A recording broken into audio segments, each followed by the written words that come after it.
ప్రాణాలు కోల్పోయారంటే చాలా బాధాకరం. వాళ్ళకు సానుభూతి తెలియజేసుకుంటూ ప్రభుత్వం వాళ్ళ కుటుంబాలను ఆదుకోవాలని, అదేవిధంగా వాళ్ళ కుటుంబాలకు తట్టుకునే శక్తిని ఇవ్వాలని భగవంతుని కోరుతా ఉన్నాను.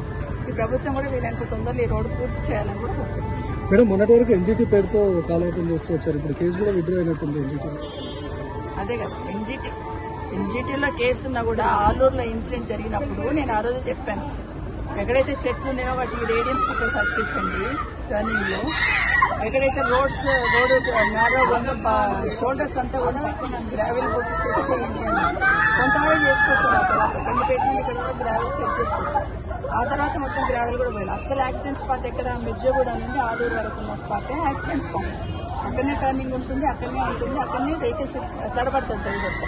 ఆ స్పాట్ చేయాలి. ఆ స్పాట్ షోల్డర్ చేయకుండా కాంట్రాక్టర్ చెప్తే చేసేవాళ్ళు, చేయకుండా ఎంతసేపు